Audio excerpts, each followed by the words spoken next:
All right. Hello, hello, hello. This is gonna be a bit different than anything I've ever done on my channel before.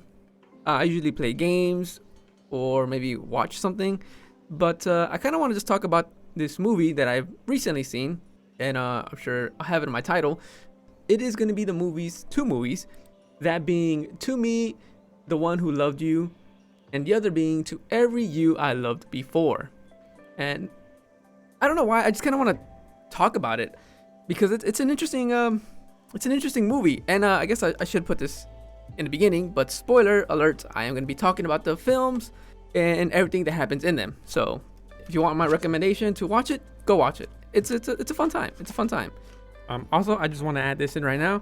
I am doing this without a script, so I'm just going. I'm really just talking about this off the top of my head, off my memory. I was thinking about maybe trying to making an outline of what I want to say. I'm gonna be honest, I was a little too lazy, and I really just wanted to just talk about it. So yeah, this is no script and me rambling off the top of my head. I just kind of want to talk about it because it kind of just got me thinking, and it's nothing really thought provoking. It just kind of got me thinking, kind of got me feeling a certain type of way. I really haven't felt anything like this since I watched Your Name or Your Silent Voice, just to throw a movie that everybody should know at this point. These two movies aren't as great as them, but it definitely left me feeling a certain type of way. And this is going to be coming from a perspective of someone who's watched it.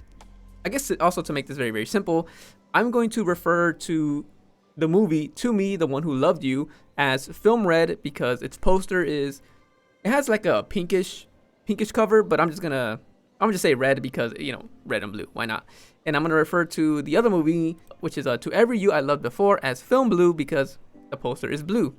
Also, I want to address this as well. I'm gonna be talking about it while moving around in Assassin's Creed because I really don't use a camera, nor do I have like an avatar that one could see. So I'm just gonna be running around I was gonna be playing the game, doing side missions here and there, but I probably won't be able to talk and play at the same time. So I'm just be walking around.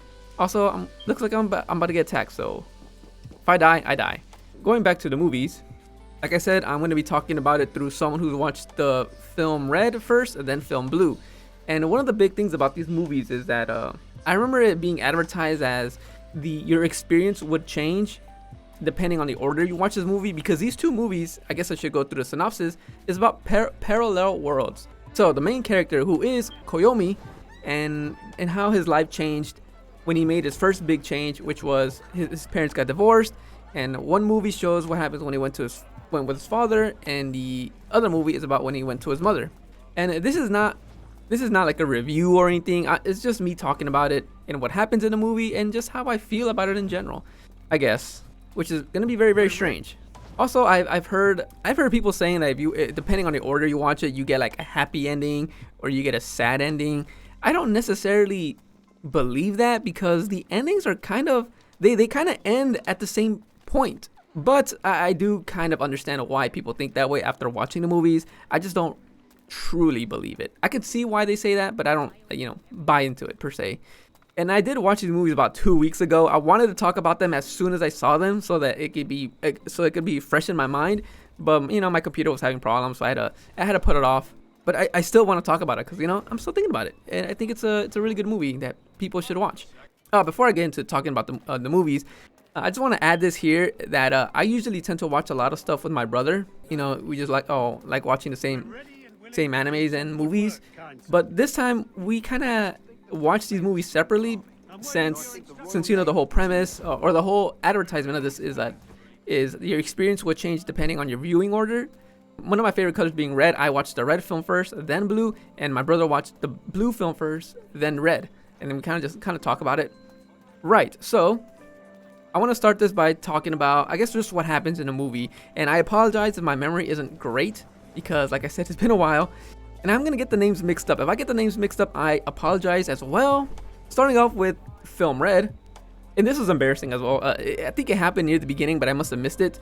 Like I said, the biggest decision Koyomi, the main character, had to make was when his parents got divorced and he had to choose who to go between them. And I guess that must have went over my head because later on in the movie, his parent was gonna marry another person. I was like, oh, I didn't even notice his parents were divorced. And it's funny because the synopsis of the movies, the main character has a name different. In this one, the red film, in this one, his name is Koyomi Hidaka, and this is where he went with his father. And film blue is when he chose his mother, and his name is Koyomi Takasaki. So that kind of went over my head when I saw the red film first. But right, in film red, he chooses to live with his father, and in doing so, he kind of like since his father works at this imaginary science research, because parallel worlds is kind of a thing in these movies. I guess I should put this here as well, that people do these things called parallel shifts, where you kind of just switch places with another you in another dimension that's almost identical to you, and I guess it's just kind of a common thing. And they kind of have this number where, like, if it's 1, you kind of switch with a version of yourself where it's very similar. But the higher the number is, the more different things are. So if the number is like 100, then that's probably going to be vastly different from your own reality. And so his father's working at this research, and Koyomi spends a lot of time there. During his time there, he meets with a girl by the name of Shiori. You know, the two, as kids, as their parents working there, they kind of get along. But Koyomi loses his dog. His dog dies, and he feels sad and wishes to see him at least one more time. And Shiori kind of helps him because she kind of has a way to manually parallel shift to another world where his dog is alive. As he did that, Koyomi goes into a world where his dog is alive, but it turns out his grandfather is dead, which is like, okay, that's I was like, wow, okay. And then Koyomi goes back to his world, and he just kind of gets along with Shiori during this time. They grew feelings for one another. But unfortunately, and I knew something was going to happen, like at this point, they were having such a good time, something was going to happen. And that turned out that their own parents revealed to them they are going to get married, making Koyomi and Shiori step siblings.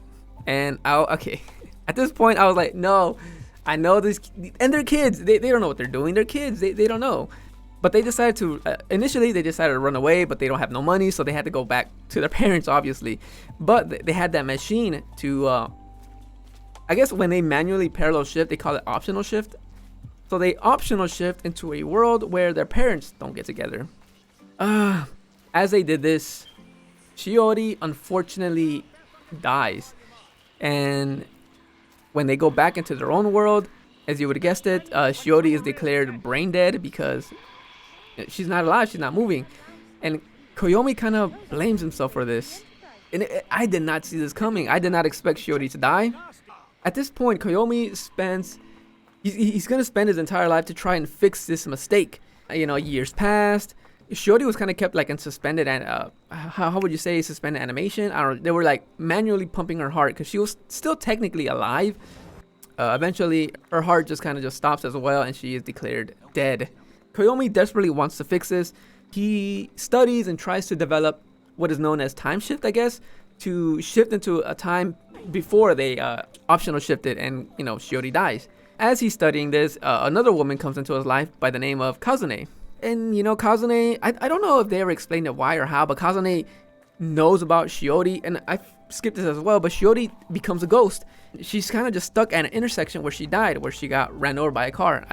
I'm skipping over a lot of stuff, I apologize. Eventually, Koyomi just tells Kazune what he's doing, and he's trying to help Shiori.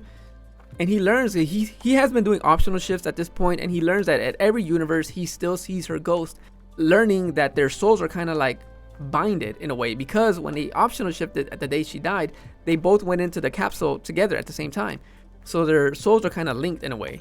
And Kazune decides to help Koyomi with his efforts to try and learn time shifting. After years go by, Kazune kind of mentioned something about the buoyancy or viscosity of beer, and that kind of gave Koyomi an idea, like, oh, that's what I need to do to time shift. He decides, in order to truly help Shiori, he needs to go back in time and make sure they never meet, because apparently no matter what he does, they're limited to their technology at the time. No matter what Koyomi does, if he meets Shiori, she will inevitably die. They don't have the technology to kind of get out, to reach a world where they do get together and they grow up together. They just don't have the technology to reach that far of a parallel universe. So Koyomi decides that the only way for Shiori to live a life is for them to never meet, and that was so sad. That is so tragic. At this point, the movie kind of cuts, and I was a bit confused here with this cut, but essentially it kind of shows a life of where Koyomi never meets Shiori, and at this point I was like, oh, okay, this is film blue they're showing us. It's just like a montage of music over Koyomi's life where he never met Shiori, and I was like, okay, this is definitely film blue. Then after this montage ends, it kind of cuts again to an old Kazune and old Koyomi. And I was confused. I was like, wait, I thought he learned how to time shift already.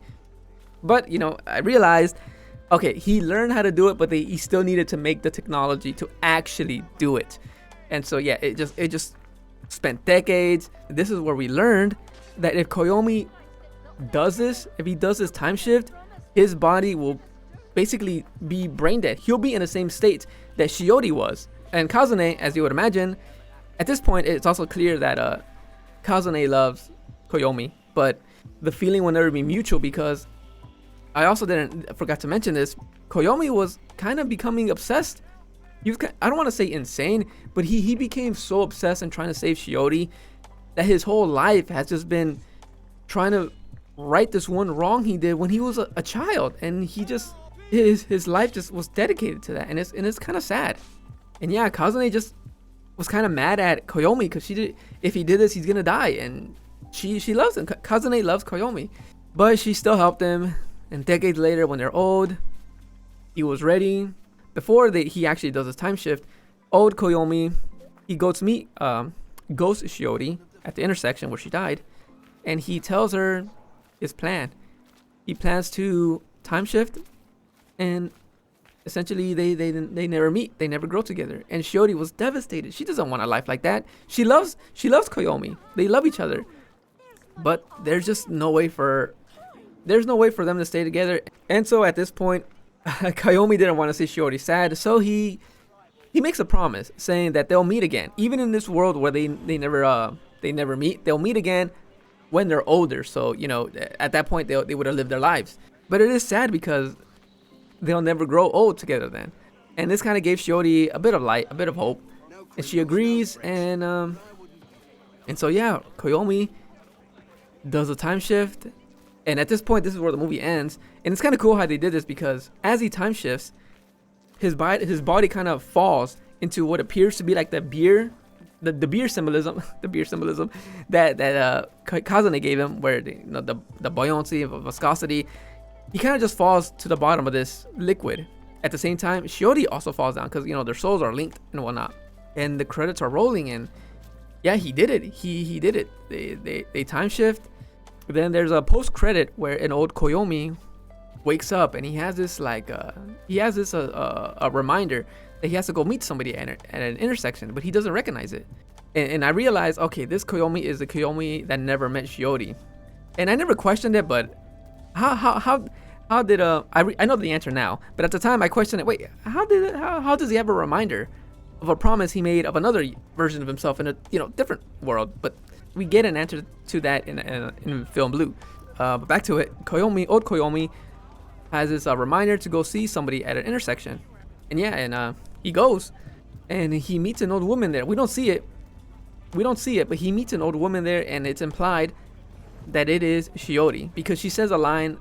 She said a line that she always wanted to say when she was a kid, and that was to help somebody but never say her name. And she doesn't say her name because she doesn't want to be thanked. She just wants to help somebody, just to help them. And so she doesn't say her name. She kind of just says something along the lines of, "Oh, my name is not important." And as this happened, I was a bit confused here as well because as this happened, a young ghost Koyomi, meets the ghost Shiroi that's stuck at the intersection. And I was like, wait, how does that make sense? I thought she was supposed to time shift at the same time Koyomi did, yet she's still at the intersection. I don't really get it, but at the very least, the ghost Koyomi and ghost Shiori finally meet, and they kept their promise to marry each other, and the ghosts just kind of fly off. And that's essentially how the red film ends. And I was like, wow, that was a story. Don't really know or how to explain it in words other than wow, that was amazing. Yeah, at this point I got ready to watch the film Blue. And because now I have like these terms, optional shifting, parallel shift, time shift. Okay, now I know kind of the terminology of some of these words. So watching the Blue film, I figured would be easier, and it was. So I started film Blue, and it begins with him saying something, with him choosing his mother and father, and in this one he goes with his mother. But before we get into it further, the movie starts off with old Koyomi in his bed, similar to how it ended in film Red. So I was like, whoa, this kind of feels like a sequel. What's going on? That the order didn't matter, but for me at the time, it felt like a sequel because it starts off where the Red one ended, and he has his schedule and he has to go meet somebody at an intersection, and then this is where the movie kind of cuts and it goes back in time to his flashback and his life, where Koyomi chooses his mother, so he doesn't spend time with his father at the research facility, thus never meeting Shiori. And Koyomi just kind of lives his life here normally. And in this version, his grandfather dies, and Koyomi kind of walks his dog because his dog is alive. In this version, it was here he kind of has a parallel shift for the first time, where he kind of meets Shiori for a minute, but it was only like for a quick second. She kind of like runs away. He goes and visits his mother. He kind of switched places with his own version in Red, where in this one his grandfather's still alive and his dog is dead. So yeah, that was just Koyomi learning about parallel shift for the first time. But he goes back into his own world, of course, and Koyomi at this point he just kind of goes to school and lives a regular life. It kind of switches into a slice of life kind of show, instead of, it kind of moves away from the whole parallel shifting in first place. And so this Koyomi eventually meets Kazune. And I forgot to mention this as well, but in film Red, when we get the montage of his life where he never meets Shiori, he meets Kazune there, and her hair, I thought, because her hair was a different color, in film Red her hair is brown, in film Blue her hair is kind of like this purplish tint. I was so confused when I saw that the first time. I thought it was an entirely different girl. I thought it was like you have Shiori, Kazune, and a third girl. But I did learn that no, that purple haired girl is Kazune, just in a different timeline. So here Koyomi meets Kazune, and she kind of like plays a prank here, saying that, oh, I'm actually a different Kazune from where you're my boyfriend, Koyomi. And Koyomi's like, what? Okay, strange. But later on we learned that apparently Kazune was just playing a prank on Koyomi because he's a smart kid. I also forgot to mention that he's incredibly smart. He got like the top of his class and was supposed to give a speech like in front of a crowd or whatnot, but he decided not to do it, thus giving the second highest person to do that, which was Kazune, which I guess she didn't want to do because this kind of led to her pranking him. And Koyomi kind of just takes it, right? And he does generally grow feelings for Kazune. And throughout the whole school year, they kind of grow up together. He's like constantly confessing to Kazune, but she keeps rejecting him. Okay, damn. Props to my boy Koyomi, still trying. They graduate, they go to the same university, and it's here that Kazune finally gives in, and she asks him out, and they get together. And eventually, they get married, which is sweet. That is so sweet. They have a son, which was something I did not know. It also it's here that the kind of like it is strange because the story kind of shifts from the whole sci-fi kind of stuff to more a romance in a way. But we kind of get the sci-fi back here because an incident occurs where I was confused. The movie it gets me sometimes. It gets me. There was an incident where there was like a killer going around just killing people, stabbing people. We see an instance where he runs up to their kid and he gets slashed. And I was like, whoa, did the kid just die? But then the movie cuts to him surviving. The kid survived. He just has to go get, in hospital and whatnot. Later on, we learned that I think what we did see that the kid did die. It's just that was in another universe.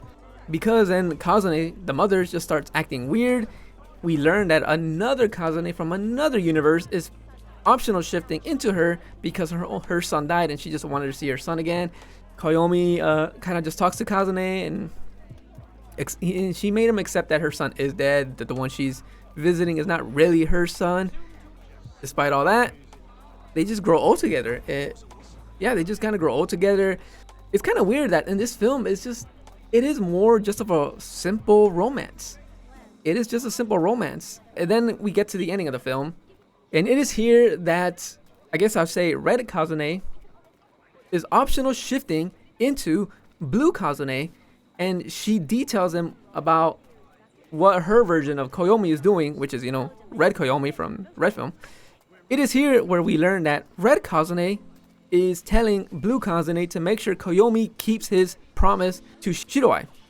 At first, even Kazune didn't want to do this because she is essentially sending her husband to a woman that he loved from another universe. So she was on the fence about actually keeping this promise, but a promise is a promise, and Kazune helps Koyomi keep it, even though he doesn't remember who Shiroi is. And so Blue Kazune helps Red Kazune. She is the one who put the reminder of their meeting into Koyomi. And then it is here we get where the Red Film ends. And I was so happy about this because we get to see the meeting between old Koyomi and old Shiroi, the versions of themselves where they never met each other. And they kind of just talk, and it is like so sad that they don't know each other, but they're both happy with their lives. I was a bit worried here. The movie, playing with my emotions, it seemed like old Kayome was about to have like a heart attack or something. He had to take his pills, but he dropped it. He's like, oh shit, please don't tell me he's gonna die. But then an old woman helps him. This old woman turns out to be Shiroi. It goes back into how Shiroi just wants to help somebody and just not say her name. And that's what happens. Old Shiroi helps old Koyomi take his pill. And they just kind of talk, and Koyomi tells Shiroi, like, is she happy? And she's like, yes, I'm very much happy. And this made Koyomi happy. And they just kind of go off their own separate ways. And Koyomi meets his wife Kazune.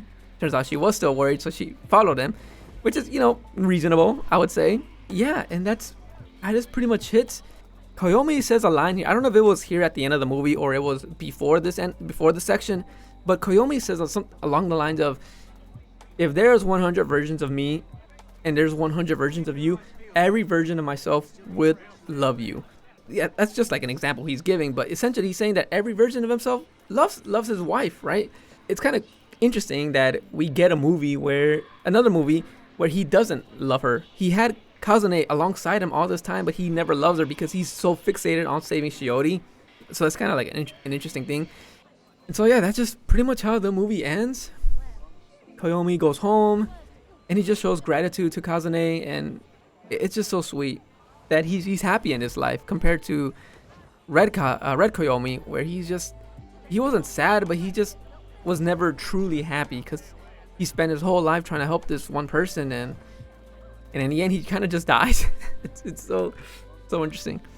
I kind of want to go back into how in the beginning I said I've seen comments saying that if you watch the Red film first and then Blue, you get a happy ending, but if you watch Blue to Red, you get a sad ending. But like I said, they kind of both end at the same kind of point, so I don't really agree to that.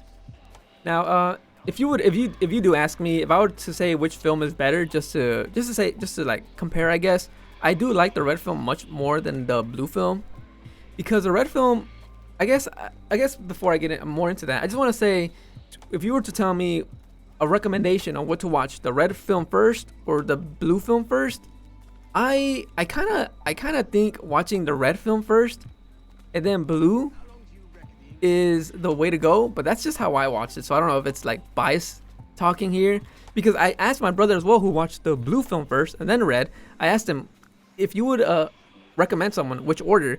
He kind of agreed that watching Red first is better than Blue, but I don't know.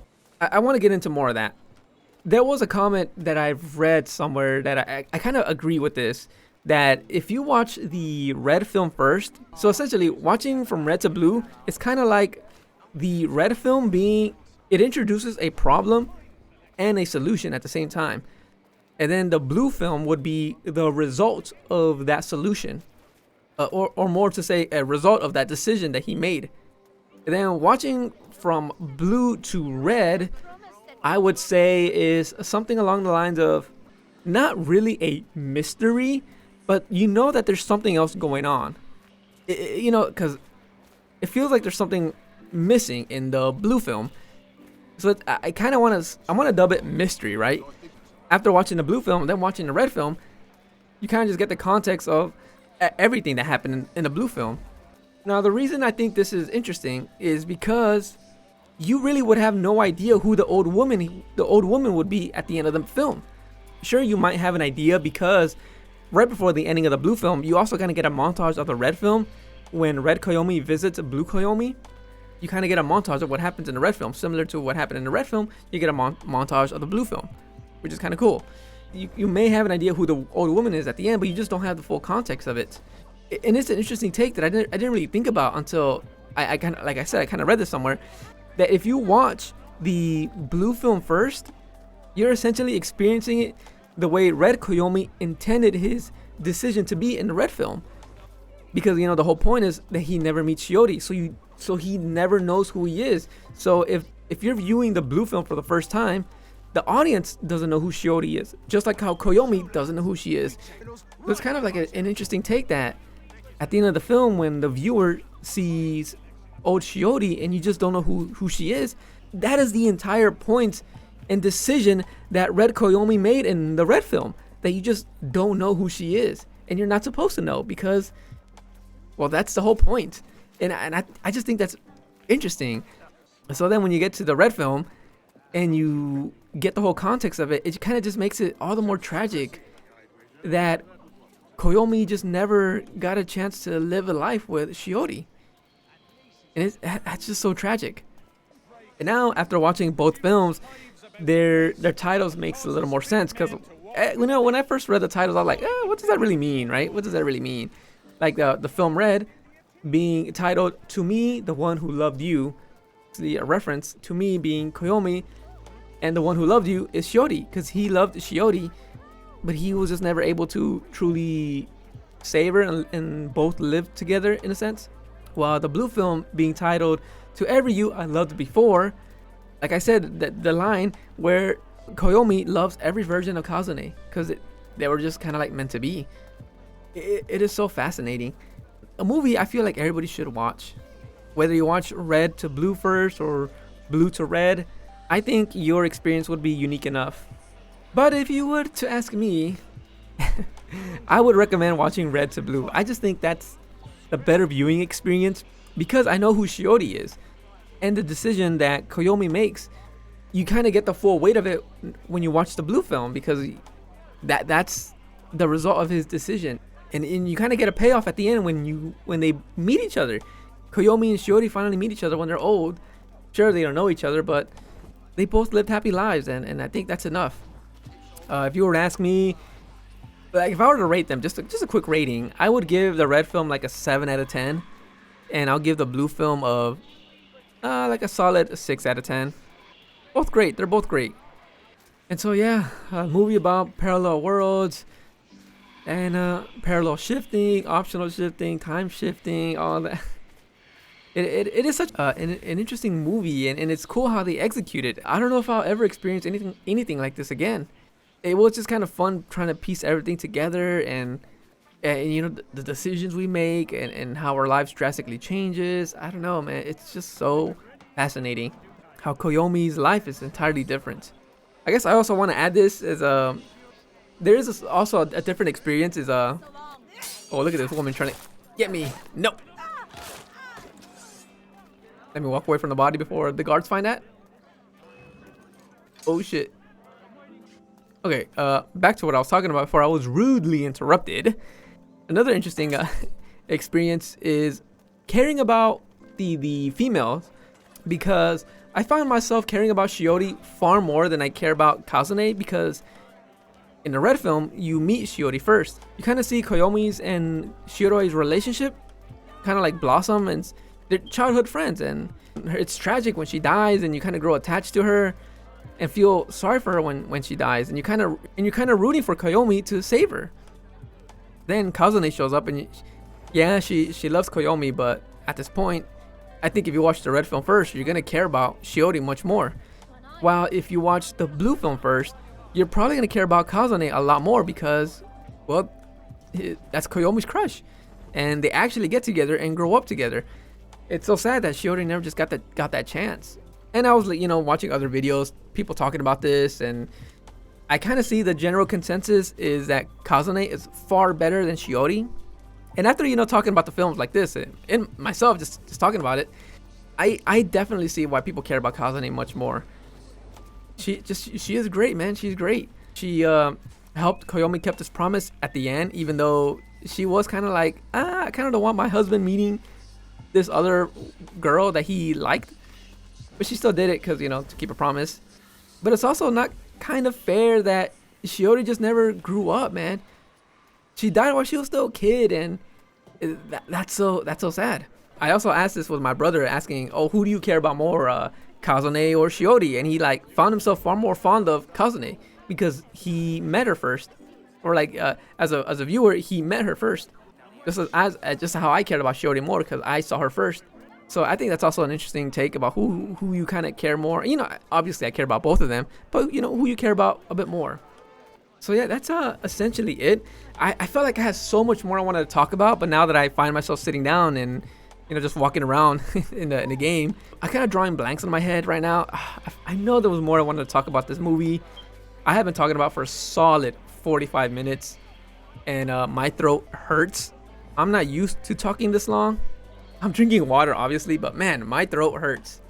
It is impressive how people can just talk and on and on and on for hours and just never be tired. I am my throat is dying. Oh my god. But yeah, I think I said everything I wanted to say about the film. I know there was more I wanted to say. I'm drawing a blank right now, which is unfortunate, but I think I'm gonna end it here. It's funny, when I was at work thinking about how I want to go about doing this, right? I essentially just wanted to play Assassin's Creed Rogue while talking about the movies. As soon as I sat down and opened up the game and everything, I for a fact could not think while playing at the same time. There was no shot. So I just kind of just resorted to just walking around, which is pleasant, you know, just walking around, hearing the footsteps. Right, so I guess I'm gonna end it here. Just to wrap everything up, I think the movies were great. I love them both, and I might rewatch them again soon. If a dub version ever comes out, I would like to watch it. I do like watching sub and dub. I know people are like, oh, sub is better, you know, dub is trash. Hey, I like to give stuff a chance. Maybe I will rewatch these movies if a dub version ever comes out. I guess I'm gonna end it there. My recommendation: watch the red one, then blue one. But you cannot go wrong watching blue then red, because that is a unique experience where I just find it so fascinating. Your viewing experience really does change depending on which one you watch first. I would love to know how I would feel if I watched the blue one first and then red one. I guess just go with the flow. Flip a coin, whichever you want to watch first, right? What am I talking about? Like, if you've seen this video, then you must have seen the movie, because I went into spoilers. I guess if you're recommending this movie to somebody, tell them to flip a coin or something. Tails red, blue heads. Yeah. Alright then. That'll be it with this. This is Shay Patrick Cormac signing off. That's the name of the character. I was gonna say that's the name of the assassin, but he is a Templar. Don't know if I ever do a video like this again. Probably not, unless I see a movie where, oh, I want to talk about that. But I don't think so. Right, so I went on long enough. Like I said, I've never done this before, so I don't know how to end the video. Bye.